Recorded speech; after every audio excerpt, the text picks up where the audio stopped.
నమస్తే. బీఆర్ఎస్ పార్టీకి షాక్ల మీద షాక్లు కలుగుతున్నాయని చెప్పొచ్చు. సో కాంగ్రెస్ పార్టీ అధికారంలోకి వచ్చిన నుంచి బీఆర్ఎస్ పార్టీ నాయకులందరూ కాంగ్రెస్ పార్టీలో చేరాలని చెప్పేసి క్యూ కడుతున్నారు.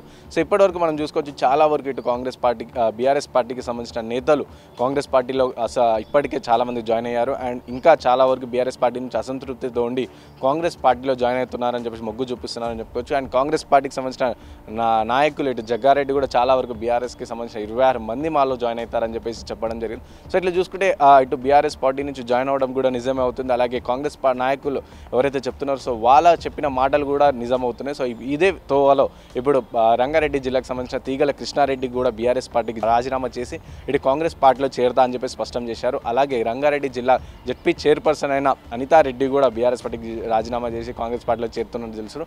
సో వీరందరూ కలిసి ఇటు కుటుంబ సమేతంగా ఇటు ఏదైతే ఫిబ్రవరి 27 తారీఖున చేవేళ్లలో జరిగే సభ, భారీ బహిరంగ సభ కాంగ్రెస్ పార్టీకి ఏదైతే ఉందో సో అందులో ప్రియాంక గాంధీ సమక్షంలో వీళ్ళు కాంగ్రెస్ పార్టీలో జాయిన్ అవుతా అని చెప్పి స్పష్టం చేసేస్తారు. సో తను మీడియాతో మాట్లాడుతూ ఇప్పటివరకు చాలా వరకు బీఆర్ఎస్ పార్టీ అధిష్టానంతో చాలా వరకు నేను అసంతృప్తితో ఉన్నాను. అండ్ ఇటు చూసుకుంటే నేను అసెంబ్లీ ఎలక్షన్స్లో కూడా పోటీ చేయాలనుకున్నాను తెల్లాపూర్ సైడ్ నుంచి. సో కానీ నాకు అంత ఛాన్స్ ఇవ్వలేరు అని చెప్పేసి నేను అసంతృప్తితో ఉన్నాను. సో ఇప్పుడు నేను కాంగ్రెస్ పార్టీలో జాయిన్ అవుతా అని చెప్పేసి చెప్పారు. సో ఏదైతే చేవేళ్ల సభ 27న జరగబోతుందో అదే సభలో ఇటు రేవంత్ రెడ్డి 2 హామీలు కూడా అమలు చేస్తా అని చెప్పేసి చెప్పారు. ఏదైతే 500 గ్యాస్ సిలిండర్ కానీ ఇటు గృహలక్ష్మి కానీ సో ఇది కూడా హామీ చేస్తారు. సో ఇదే సభలో నేను కూడా జాయిన్ అయిపోతాను అని చెప్పేసి చేవేళ్ల కృష్ణారెడ్డి చెప్పడం జరుగుతుంది.